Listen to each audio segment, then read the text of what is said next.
Hey guys, welcome back to the channel. I have another ECM or PCM test, this time in a 2007 Dodge Ram with a 5.9 liter diesel engine. This is coming from Oklahoma. Josh and Joshua, let me just make sure I'm saying that right. No, sorry, Jake and Joshua.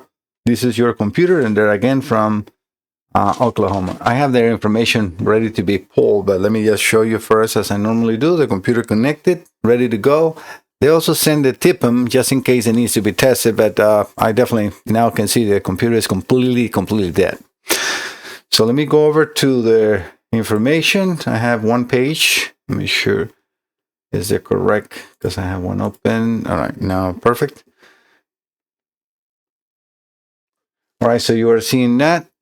The information, as I said, is 2007 Dodge 5.9, and it says I'm going to keep the image on the screen so you guys can see it if you want to read the whole story. So what they happen is, in this case, and I'm going to go down to the part where it says and read their words or their writing. This all started when the truck was jumped off with the batteries that only had 4 to 6 volts. Let the truck idle for 30 minutes, went to take around the block. It had died and there was no more communication with the ACM, was sent off to be rebuilt. I'm not sure who. Once we received back, there was communication with the ACM, but as soon as the key was turned on to the start position, lost communication with ACM once again. Being the voltage regulator is inside, I'm going to read the part on the back. I didn't see that it has the ACM, or our guess is that it fries something inside while having a super high voltage spike to compensate for the very low batteries, and the company that had rebuilt it just didn't catch it. Joshua and Jake, I hope that you have corrected the issue, because if the computer gets repaired, which in my case, you will see it working or not, right? So this is the big difference about sending something to me, that you're not just going to take somebody's words, you will be able to see it. So let me put the scanner here. Yes, let me put the scanner. I got now the scanner ready. Let me put them on the screen. I also add the meter. What happened? Okay, perfect. So I also have the meter. The computer is on, so hopefully you can see here when I have my hand now. So we got the TIPM, the computer, and this is, I forgot to mention, this is a CM8498, and this is from 10/23/2006. So it is a COM bus communication. I have powers and grounds, and I have the multimeter connected to the fiber reference and sensor ground. And as you can see here, and I'm going to unplug so you can see now the readings change when I do that, but there is no fiber reference. So definitely this is telling me that we have a dead computer. Plus the amperage is only showing what the BCI for my scanner is drawing, but no draw at all from the computer. So this is definitely a completely dead computer. But even though I have that, I'm going to do the auto scan.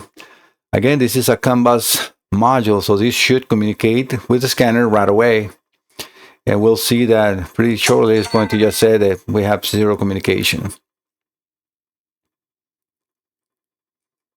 This is trying different type of buses. All right, again, this is an aftermarket scanner, so it's going to try to communicate with all different protocols, COM bus or anything that could be, because the scanner doesn't know what computer you have connected, right? So it's just going to try to establish a communication with any vehicle, especially when I'm doing an auto scan.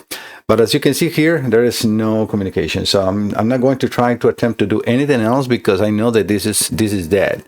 And I'm not sure if you can see this, but yeah, you see what it says 0.25 right at the bottom. If I unplug the scanner BCI, I want you to see that now it says 0000. So there is absolutely no draw.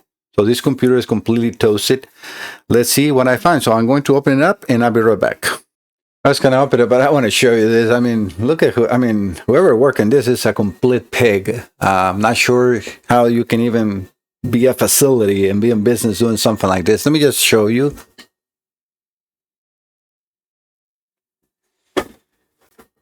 I mean, again, I don't know who touched this, but look at the nice. I mean, they not even clean the computer. They just put silicone outside.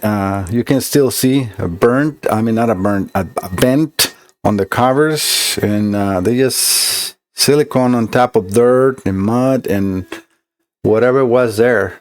Wow, this is sub-professional repair. Unbelievable.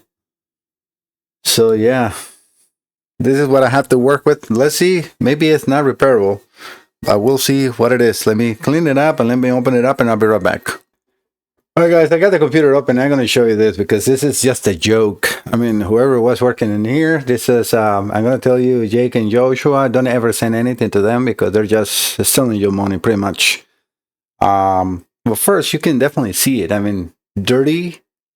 You repair a computer, you send it back dirty? No, right? So if you send me a dirty computer, I will charge you for cleaning. This will be an extra charge, Jake and Joshua, because when I have computers like this, it has an extra charge to clean in the board and get you back the computer into a normal repair, especially when somebody else attempts to repair. But I also will show you one thing.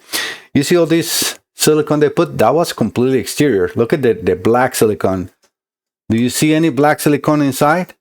No. They didn't even seal this computer right. So they just put like on top of the board. Wow. That's a joke. That is a facility. Please stay away. I will ask Joshua and Jake to, when they leave a review, because I'm definitely going to be able to repair this computer 100%, to let them, the person or my customers know, stay away from that facility, which I'm not even sure who it is now. But I need to show this. All right, let me clean this up, perform the repairs, and I'll be right back, guys. All right, guys, I finished the repairs and cleaning the board and the computer itself, because this was just, I mean, a joke, honestly. Yeah, it was actually a lot of damage in the computer. Definitely, I don't know exactly what happened in the car, because it was a huge short. It burned voltage regulators, the CAN transceiver, diodes, capacitors. Luckily for him, I have everything in stock for these computers, and I think it's now fully repaired. So let me move you over here. Let me put the meter on the screen and the Phoenix. I'm sure I might have to reconnect to here. 1 second. Yeah, I lost the communication because we got the cleaning ladies here today, and they were doing some cleanup and they disconnected my router. But all is good now. So as you see, I had the battery on, no fiber reference. Let me turn the ignition on, and I can see it in here. But yeah, the software is not. I have to restart it. So give me 1 second. Yeah, same things. Since everything got disconnected, so I have to reestablish the communication. So let me turn it back on. And now we can see fiber reference, perfect fiber reference. Let's do now the auto ID, because like I said, this is a COM bus communication computer. So this should read the V number automatically from his notes. I have the last digits of the V number should be G748323. G748323. Perfect. That is indeed exactly what we have now. All right. So this is already looking excellent. I'm just going to go over to quick access and go over to the computer just to make sure that the logic in the computer didn't get damaged. Reading the V number, that is already telling me that it's not the case, but I always need to stress the tests to make sure the data pits are populated, because I've seen when the calibration gets corrupted, it shows no data. All right, it says it's a Dodge Ram 5.9. Perfect, everything is correct. We're going to enter the PCM. Let's read module information. This is going to just populate what we already saw in there, which is everything is correct. Let's do read data stream. And let's look into voltage, battery temperature. Let me see. Battery temperature, voltage, no. PCM, RPM, PCM voltage. That's the only one that I really want to see, because what I want to do here now is I'm going to put this on a graph so you guys can see it better. And I'm going to change the voltage on my power supply. 1 volt up, 1 volt down, another volt down, another volt up, back to go into the normal readings, and everything is working perfectly. So that is good. This is telling me that indeed the data bits or information in the computer is not damaged. Calibration is good. And this computer is fully repaired. As you can see now, looking like a decent computer. I even cleaned the frame because that was just like, like a peggies everywhere. Again, this is a butcher. Jake and Joshua, whoever you send this to, don't ever send anything back to them. They're just garbage. And I'm sorry. And I always tell this. I don't care. If you're just starting, you cannot just be so sloppy because it's people's money, people's life, seconds they have spent to acquire this truck, to get this computer. If you're that sloppy, all you're doing is destroying somebody else's investment, somebody else's life minutes transferred into that. And I don't take that very lightly. So I hope that you like what I'm saying because this shows transparency, just shows my ethics. And also the proof is right now the computer is fully repaired, nice and clean. I removed as much as I could because it was, like I said, horrible. But everything is working good. All right, guys, if you have any computers, instrument clusters, marine or automotive, I'm your best company. There is no other company that offers the services that I do.